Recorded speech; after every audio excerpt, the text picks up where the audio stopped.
Hi everyone. In this lesson, we're going to talk about generic type aliases. And generic type aliases, in my opinion, is probably one of the best use cases for generic types. Let me show you what I mean by that. Let's say I have a type product. Now, I want this type product to be generic. So I have to use that weird HTML syntax. Cool. And instead of writing type, I could just shorten it to T. Now, you need to keep this in mind that it doesn't matter what you write here.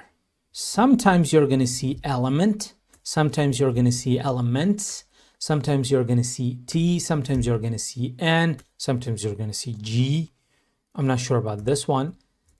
It doesn't matter what you write there. But the convention seems to be T, seems to be U, these sort of things. And I actually forgot to tell you one more thing about generics.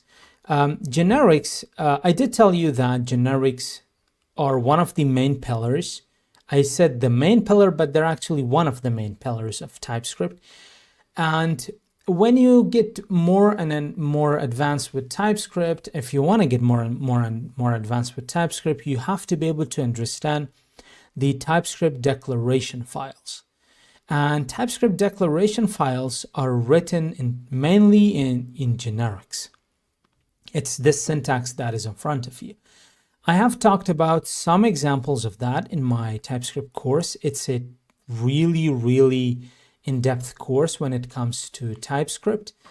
You can check it out. I'm not going to talk about them in this tutorial series. I mean, if I provide, to be honest, I'm an honest person.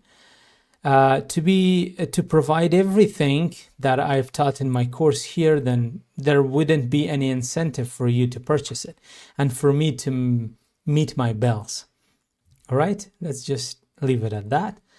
You need to be really careful when understanding generics. It's a very big topic in TypeScript. It's a really confusing one, but it's really easy once you get the hang of it. Once it clicks for simple types like the ones that we're going to study in this lesson, it is going to click for advanced types as well. I'm not trying to scare you away. I'm trying to say that if you understand these simple examples here, you will understand mostly what TypeScript declaration files are. All right, so let's jump here. Let's jump into this lesson. Now, I want to have a generic type alias. Now, the name is not going to be of type string. It's not going to be of type number. If I say string or number, that's not generic. That's specific. I'm going to say T. See how easy to understand it is. And then I'm going to say level. And that is going to be T as well. Now, the limitation with this type alias is that we can only use one type because we have repeated one letter 3 times. So the more letters that you use, the more flexible your type is going to be, but the more hard to keep up with your type is going to become. All right. So what I mean by this, that only one type. So if I specify that the type, that the product accepts a number, the name has to be number, the level has to be number. Because even though it's generic, it's limited in what it can do. Let me show you an example of that. Let course. All right. Now product. Now keep this in mind as well. I'm saying a lot of things. Now, this is a generic parameter. This is called a generic type parameter. Now, when we talked about functions, what do you know about functions? Some functions have parameters. Now, in the function declaration, you provide parameters. In the function execution, you need to supply those parameters with arguments. The same concept applies here as well. Think of it as a function. So this is the name of the function, and then this is the parameter of the function. But it is a type. So this is a type parameter, and whatever you provide here on line 1057 right here, this is a type argument. Keep that in mind. And if you want to see the error, there we go. See, generic type product requires one type argument. You need to be able to distinguish between these, among these different keywords and syntaxes and the grammar of the language. You need to learn that to be able to learn the language itself. All right, so I have a parameter. Now this parameter requires an argument, but this is a type parameter. That's why it's called T. It requires a type argument. So what are type arguments? Type arguments are different data types: number, string. Now you can provide a literal type in here as well, but then that is not going to be a general number type or string type. We have talked about literal types. That is going to be the literal type of that. Literally that type. You could do that, or you could just say string. Now, as soon as I do that, when I say name, it has to be a string. When I say level, it has to be a string. Otherwise, it's not going to work. Now, if I change it to number, there's going to be error. Name has to be of type name. Type string is not assignable to type number. Why? Where is this error coming from? It's saying that this TS, which is of type string, is not assignable to this T on line 1053, which is of type number. Keep that in mind. There we go. If I hover on this, type T in type product. I have explained these in my course, what this means. T in type product T. It gets really complicated really quickly. So make sure to check out my course. This is one example. Let's move on and let's talk about another example. I am providing a little bit more time, dedicating a little bit more time to this type, to this topic of generics, because in case you don't want to like jump out of this tutorial series and buy my course, I still want this lecture to be worthwhile, worth your while. I don't want to waste your time when you're watching this. That's why I'm explaining more than I should, because this, most of what I've said is it belongs in a paid course, like that sort of thing.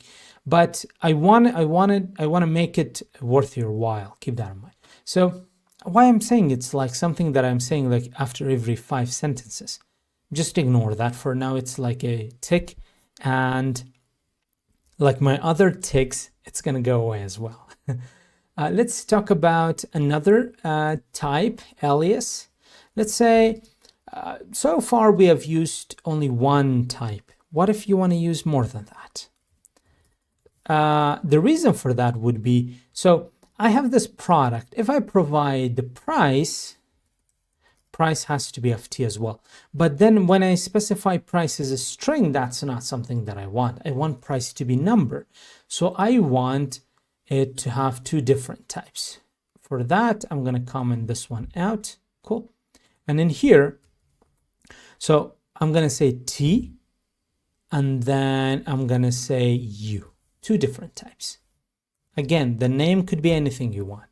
So name is going to be of type T, whatever that is, and price is going to be of type U, whatever that is. Let's take a look at this example, uncomment it. Now, we have said that T is string, okay, name is string, but what about U? Now, keep in mind, now, we have 2 type parameters, so we require 2 type arguments. We have specified one of them. The other one is going to be number. Let's remove this level. Let's change it to price, and let's say 10. And that's it. This is how you create a 2 type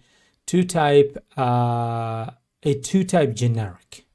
We could use our levels still here. If I say levels, it's going to be of type T. There is not going to be any error in the type alias as soon as we just add it here.